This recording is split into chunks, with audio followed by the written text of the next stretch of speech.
మన global star Ram Charan గారి career లో ఇప్పటి వరకు 15 సినిమాలు చేశారు. అయితే వాటిలో చాలా తక్కువ IMDb రేటింగ్ దక్కించుకున్న టాప్ 5 మూవీస్ ఏవో మనం ఇప్పుడు చూద్దాం. నెంబర్ 1 మూవీని అయితే అస్సలు మిస్ అవ్వకండి. నెంబర్ 5 మన డైరెక్టర్ శంకర్ గారు తీసిన game changer movie IMDb rating 5.2 gain చేసింది. అయినా 7 గంటల సినిమాని ఎలా తీశారు సార్, నాకు ఇప్పటికీ అర్థం కావడం లేదు. నెంబర్ 4 సంపత్ గారు డైరెక్ట్ చేసిన రచ్చ మూవీ 4.5 రేటింగ్ ని గెయిన్ చేసింది. నెంబర్ 3 మన కొరటల్ శివ గారు డైరెక్ట్ చేసిన మల్టీ స్టారర్ ఫిలిం ఆచార్య.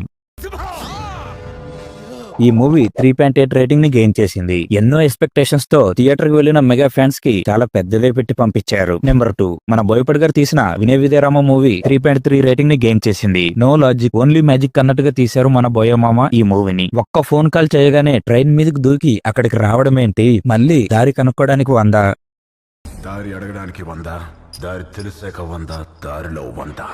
ఎందుకు? నెంబర్ 1 జంజీర్, అదే తుఫాన్. రియల్ లైఫ్ లోనే కాదు మన రామ్ చరణ్ గారి లైఫ్ లో కూడా పెద్ద బొక్కే పెట్టింది ఈ తుఫాన్. ఈ మూవీ 3.2 రేటింగ్ ని గెయిన్ చేసింది. రామ్ చరణ్ గారి కెరియర్ లో వర్స్ట్ రేటింగ్ తెచ్చుకున్న నెంబర్ 1 మూవీ కూడా ఇదే. రామ్ చరణ్ గారి అన్ని సినిమాల్లో మీకు నచ్చిన మూవీ ఏదైనా ఉందా? ఉంటే కామెంట్ చేయండి.